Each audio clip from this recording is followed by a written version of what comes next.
आप सभी को पता ही है कि कई बार सरकारी नौकरी का हमें बेनिफिट लेना होता है या फिर किसी भी इंस्टीट्यूट कॉलेज में एडमिशन लेना होता है और कहीं ना कहीं हम जनरल कैटेगरी से आते हैं और एक कमज़ोर घर के व्यक्ति हैं। जैसे कि मान लीजिए आप बहुत ही कमज़ोर है, आर्थिक रूप से कमज़ोर है, तो कहीं ना कहीं बिहार सरकार आपको जो एक बहुत ही अच्छा सुविधा दी हुई है जिसके माध्यम से 10% तक का जो रिजर्वेशन है ना, आप उसका बेनिफिट ले सकते हैं। अब इसके लिए आपको जो है EWS जो सर्टिफिकेट होता है, इकोनॉमिकली जो आपका सर्टिफिकेट होता है वीकर सेक्शन वाला, वो आपको बनवानी होती है। ठीक है, बहुत सारे जो अभ्यर्थी हैं या फिर कोई छात्र छात्राएं हैं जो बनाना चाहते हैं लेकिन इनको पता नहीं होता है कि कैसे बनता है, अप्लाई कैसे होता है। इस वीडियो में जो है पूरी जानकारी बताएंगे, सर्टिफिकेट जो है कैसे बनवानी है, क्योंकि मैंने रिसेंटली सर्टिफिकेट अप्लाई किया, अप्रूव भी हुआ, उसको सर्टिफिकेट को भी दिखाएंगे। साथ ही साथ इसका जो वैलिडिटी है वो कितने दिनों का होता है उसकी भी जानकारी देंगे और अप्लाई करना पूरा प्रोसेस बताएंगे, कैसे अप्लाई करना है, कौन कौन से डॉक्यूमेंट आपको लगाने हैं और किस तरह सर्टिफिकेट को ऑनलाइन ही डाउनलोड भी कर सकते हैं। इस वीडियो में जो है पूरी जानकारी मिलेगी, तो प्लीज़ वीडियो शुरू से अंत तक लेकर जरूर देखिएगा और वीडियो थोड़ा सा भी अच्छा लगे तो प्लीज़ वीडियो को लाइक करके सोशल मीडिया पर जरूर शेयर कर दीजिएगा। बहुत सारे लोग ऐसे हैं जो कि सोशल मीडिया के माध्यम से आते हैं, वीडियो को देखते हैं, समझते हैं और कहीं ना कहीं उनको अच्छा जानकारी लगता है, तो प्लीज़ शेयर कर दीजिएगा। सर्टिफिकेट बनने के बाद बड़ी आसानी से डाउनलोड कर सकते हैं। सर्टिफिकेट जो है आपको कुछ इस तरह से देखने को मिलता है जिसपे जो एक डेट यहाँ पे मेंशन होता है। इस डेट से अगले 1 वर्ष के लिए इसकी जो वैधता होती है, मतलब कि 1 साल तक यूज कर सकते हैं। अगर आपको सर्टिफिकेट अप्लाई करना है तो सबसे पहले serviceonline.bihar.gov.in का ऑफिशियल पोर्टल पे आना होगा। यहाँ पे देखेंगे लोक सेवाओं का अधिकार की सेवाएं में सामान्य प्रशासन विभाग का जो एक ऑप्शन आपको देखने को मिलेगा, इस पे क्लिक करेंगे तो यहाँ से सारे सर्टिफिकेट के लिए अप्लाई कर सकते हैं। इसमें बेसिकली हम EWS सर्टिफिकेट की बात कर रहे हैं, तो सबसे नीचे वाला जो ऑप्शन है ना, EWS सर्टिफिकेट के लिए दिया गया है। अब इस पे क्लिक करेंगे तो आपको जो है 3 स्तर देखने को मिलता है। जिस भी स्तर की डॉक्यूमेंट रिक्वायर्ड है ना, वो आपको बनानी होती है। ध्यान रखिएगा, अंचल का बनाने के बाद ही आप अनुमंडल और जिला का बना सकते हैं। ठीक है, तो सबसे पहले हम अंचल आपको बताएंगे कैसे बनाना है। तो इस पे आप क्लिक करेंगे तो आपके सामने जो है कुछ इस तरह से एक फॉर्म खुलेगा। ठीक है, इस फॉर्म में जो है पूरी जानकारी आपको स्टेप बाय स्टेप भरनी है, कहीं भी किसी प्रकार की कोई गलती नहीं करनी है, नहीं तो आपका जो फॉर्म है ना रिजेक्ट हो जाएगा। इस वीडियो को शुरू से अंत तक लेकर जरूर देखिएगा। सबसे पहले सर्टिफिकेट का जो फॉर्मेट है वो आपको बताना है कि आपका सर्टिफिकेट हिंदी में चाहिए या फिर अंग्रेजी में चाहिए। जैसे कि मेरे पास जो सर्टिफिकेट है मैंने इसको हिंदी में इशू किया हुआ है,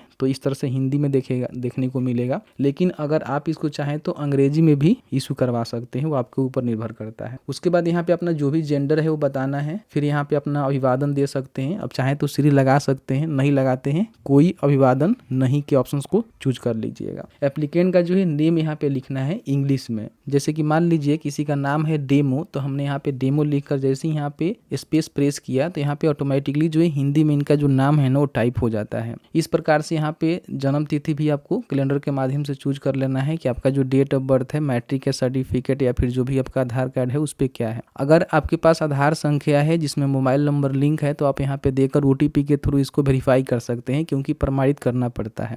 अगर आपके आधार कार्ड में मोबाइल नंबर लिंक नहीं है, OTP से वेरीफाई नहीं करना चाहते हैं, तो आधार नंबर को छोड़ दीजिएगा। यहाँ पे अपना जो भी आवासीय पता है उसको लिखना है कि स्टेट कहाँ है। फिर यहाँ पे आपको जिला का सिलेक्शन करना होगा। थोड़ा सा वेट करेंगे क्योंकि साइड थोड़ा सोलो काम करता है। ठीक है, अभी तो और ज़्यादा सोलो काम कर रहा है। उसके बाद यहाँ पे अपना जो भी अनुमंडल है और प्रखंड है उसका भी सिलेक्शन आपको कर लेना है। यहाँ पे स्थानीय निकाय का प्रकार आपको बताना है। ठीक है, कि आपका निकाय का प्रकार क्या है। जैसे कि मान लीजिए ग्राम पंचायत से आप आते हैं तो इसका सिलेक्शन करेंगे, नगर निगम, नगर परिषद या फिर नगर पंचायत से आते हैं तो अपने हिसाब से टिक कर सकते हैं। यहाँ पे मैं ग्राम पंचायत से आता हूँ तो अपना जो भी वार्ड नंबर है उसको मैं यहाँ पे मेंशन कर देता हूँ। ठीक है, और उसके बाद यहाँ पे अपना जो भी पंचायत है उसका सिलेक्शन यहाँ से करना होगा। जैसे कि यहाँ पे आप सिलेक्ट करेंगे जिला, जैसे कि मैं सिलेक्ट कर लिया। उसके बाद यहाँ पे सब डिवीजन और प्रखंड का सिलेक्शन करने के बाद यहाँ पे पंचायत का भी सिलेक्शन करने का ऑप्शन आपको देखने को मिल जाएगा। तो जो भी पंचायत से आते हैं ना वो आप यहाँ पे सेलेक्ट कर सकते हैं। फिर यहाँ पे जो भी अपना ग्राम मोहल्ला है वो आपको टाइप करना होगा,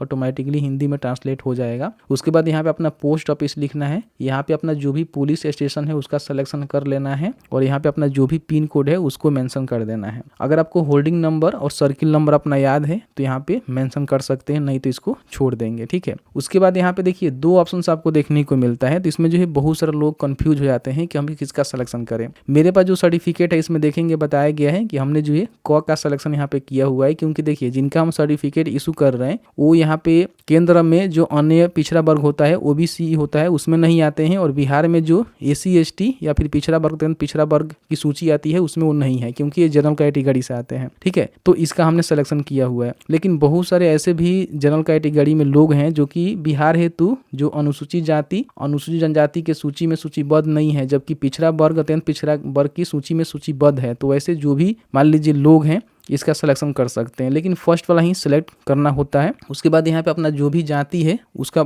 सिलेक्शन करना होगा कि आप जो है कौन से जाति से आते हैं। इसमें देखिए जो भी EWS प्रमाण पत्र बनता है, जो जनरल कैटेगरी के लोग हैं अगर वो गरीब हैं तो उनको जो है 10% रिजर्वेशन देने का जो है एक जरिया है सर्टिफिकेट, जिससे वो रिजर्वेशन का बेनिफिट ले सकते हैं। इसमें ब्राह्मण, राजपूत, भूमिहार, कास्य हैं, सैयद हैं, शेख हैं, पठान हैं, यहाँ पे देखेंगे खत्री हैं और सिंधी है। इस प्रकार के जो भी जाति से लोग आते हैं EWS बना सकते हैं, ठीक है। उसके बाद यहाँ पे अपना जो भी फादर का नेम है उसको मेंशन करना है, ऑटोमेटिकली यहाँ पे हिंदी में टाइप हो जाएगा। यहाँ पे जो मदर का नेम है उसको भी आपको मेंशन करना है, ऑटोमेटिकली यहाँ पे हिंदी में हो जाएगा। अगर आप शादीशुदा महिला या फिर पुरुष हैं तो अपने जो भी जीवन साथी हैं उनका यहाँ पे नेम लिखें, अपने जीवन साथी का यहाँ पे नेम लिखेंगे और उनका जो भी नेम है ऑटोमेटिकली यहाँ पे हिंदी में ट्रांसलेट हो जाएगा। यहाँ पे एक आपको मोबाइल संख्या देना है, इसलिए कि सर्टिफिकेट आपका इशू होगा या फिर मान लीजिए अप्लाई करेंगे तो उसका जो भी मैसेज है, एप्लीकेशन नंबर है, वो आपको देखने को मिल जाएगा। अब नंबर जैसे ही डालेंगे तो यहाँ पे अपने जो भी मोबाइल नंबर दिया हुआ है ना उस नंबर पे एक OTP सेंड किया जाएगा। OTP डालने का इस तरह से ऑप्शन खुल के आता है। OTP डालकर यहाँ पे वेरीफाइड करेंगे तो आपका जो OTP है वेरिफिकेशन कंप्लीट हो जाएगा। उसके बाद यहाँ पे आपको एक मेल ID दे देना है, हालांकि मेल ID देना मैंडेटरी नहीं है, लेकिन अगर आपके पास है तो दे दीजिएगा। कोई भी सूचना होगा मेल पे भी आपको मिल जाएगा। बाकी यहाँ पे जो भी आपको फोटो लगाना है सेल्फ अटेस्टेड, मतलब कि फोटो के ऊपर जो है सिग्नेचर करके आपको लगाना है, क्योंकि सर्टिफिकेट देखेंगे तो मैं आपको एक बार दिखा देना चाहूंगा, क्योंकि देखिए अगर इस पे मान लीजिए आपका नहीं रहता है फोटो इस तरह से तो फिर रिजेक्ट हो जाएगा। इस तरह से आपको जो है फोटो यहाँ पे लगानी पड़ेगी, ठीक है। तो वो वाला फोटो जो है यहाँ पे अपलोड कर देना है। उसके बाद आपको देखिए सेल्फ डिक्लेरेशन देना होता है कि आपके पास जैसे कि मान लीजिए आप भूमिहार जाति से हैं, ठीक है, ये तो बढ़िया आपने सिलेक्शन कर लिया हुआ है। बाकी आपने क का सिलेक्शन किया हुआ है, इसको भी आप घोषणा कर रहे हैं। बाकी मेरे परिवार की कुल स्रोतों जो आय है ना यहाँ पे आपको बतानी होती है कि पारिवारिक जो आय है वो कितना है। देख सकते हैं कि मेरे परिवार के पास अंचल के सिवाय अथवा इसके अतिरिक्त अन्य कोई परिसंपत्ति नहीं है, ये भी आपको बताना है। और इसमें आपको घोषणा करना है कि 5 एकड़ कृषि योग्य भूमि अथवा उसके ऊपर मेरे पास जमीन नहीं है, अगर है तो फिर इसके अंतर्गत नहीं आएंगे।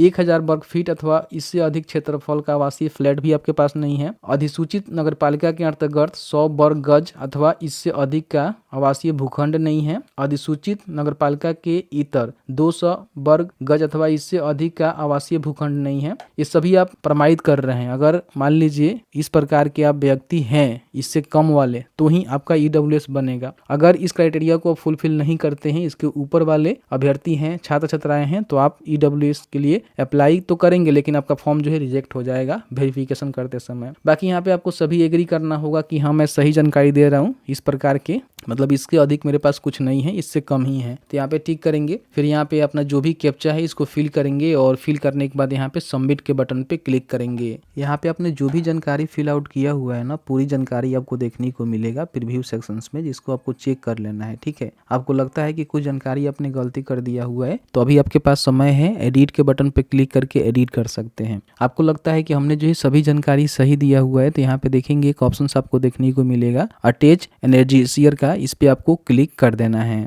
यहाँ पे आपको जो है डॉक्यूमेंट देने की आवश्यकता होती है, तो यहाँ पे डॉक्यूमेंट का जो है लिस्ट आपको देखने को मिलेगा, जिसमें स्वास्थ्य बीमा स्मार्ट कार्ड आप लगा सकते हैं, पेंशन दस्तावेज है तो वो लगा सकते हैं, सरकारी पहचान पत्र है तो वो लगा सकते हैं, पासपोर्ट, पासबुक, मतदाता पहचान पत्र, PAN card, MNREGA job card, smart card, Aadhaar card, service पहचान पत्र, ड्राइविंग लाइसेंस। तो इसमें से कोई एक डॉक्यूमेंट का जो है सिलेक्शन करके उसको आपको यहाँ पे अपलोड करना होता है। अगर आप आधार नंबर देंगे तो आधार कार्ड में जो भी मोबाइल नंबर लिंक होगा उस पर एक OTP जाएगा, वहां से प्रमाणित हो जाएगा, ठीक है। आपको अलग से डॉक्यूमेंट नहीं देना पड़ेगा। तो देख लीजिएगा, अगर OTP से बनाना चाहते हैं तो OTP के थ्रू भी अपने आधार कार्ड में लिंक जो भी नंबर है उसके OTP से प्रमाणित करके भी बना सकते हैं। तो मैंने यहाँ पे आधार कार्ड का सिलेक्शन किया हुआ है जो कि 200 KB से कम PDF फॉर्मेट होनी चाहिए, JPG में होनी चाहिए। उसको यहाँ पे चूज फाइल के बटन पर क्लिक करके चूज कर लेंगे, ठीक है। तो यहाँ पे अपलोड हो जाएगा। उसके बाद क्या करना है कि सेव एनर्जियर के बटन पे आपको क्लिक करना है। फिर से आपके सामने जो है प्रीव्यू सेक्शन से यहाँ पे खुल के आएगा, जिसमें जो भी जानकारी आपने फिल आउट किया हुआ है पूरी जानकारी आपको देखने को मिलेगा, देख लीजिएगा। यहाँ पे जो भी आपने डॉक्यूमेंट अपलोड किया हुआ है डॉक्यूमेंट को भी आप यहाँ से व्यू कर लेना, ठीक है। उसके बाद लगता है कि आपका जो है सभी जानकारी सही है तो आपको जो है सबमिट के बटन पे क्लिक करना है। तो जैसे ही सबमिट के बटन पर क्लिक करेंगे तो आपका जो फॉर्म है यहाँ पे सबमिट हो जाएगा और देखेंगे 21 दिन का जो है समय लिया जाता है, जिसमें आपका सर्टिफिकेट यहाँ पे इशू करके आपको दे दिया जाता है। सर्टिफिकेट का जो प्रिंट आउट है यहाँ से PDF में आप डाउनलोड करके रख लेना, क्योंकि इसका काम लगेगा। एक बार सर्टिफिकेट अप्लाई कर लेने के बाद कभी भी इसका एप्लीकेशन का जो स्टेटस है वो चेक करना है, तो फिर आपको serviceonlinebihar.gov.in पे आना है। यहाँ पे देखेंगे आवेदन का स्थिति चेक करे का जो है बटन मिलेगा, जिस पे क्लिक करके अपने एप्लीकेशन का जो स्टेटस है रेफरेंस नंबर से और जो भी इसका डिलीवरी डेट है या फिर इशू डेट है उसके माध्यम से कर सकते हैं। जब आपका सर्टिफिकेट यहाँ पे बन जाता है तो सर्टिफिकेट डाउनलोड करे के बटन पे क्लिक करेंगे। यहाँ पे अपना जो भी RTPS सर्विस में RTPS का सिलेक्शन करेंगे, जो आपको रेफरेंस नंबर मिला हुआ है रिसीविंग में या फिर आपके मोबाइल नंबर पे उसको डालेंगे। एप्लीकेंट का नेम यहाँ पे इंग्लिश में लिखेंगे, कैप्चा को फिल करेंगे और डाउनलोड के बटन पे क्लिक करेंगे तो इस तरह से सर्टिफिकेट आपके सामने डाउनलोड होके आ जाएगा, जो कि निर्गत होने तिथि से अगले 1 वर्ष के लिए मान्य होगा।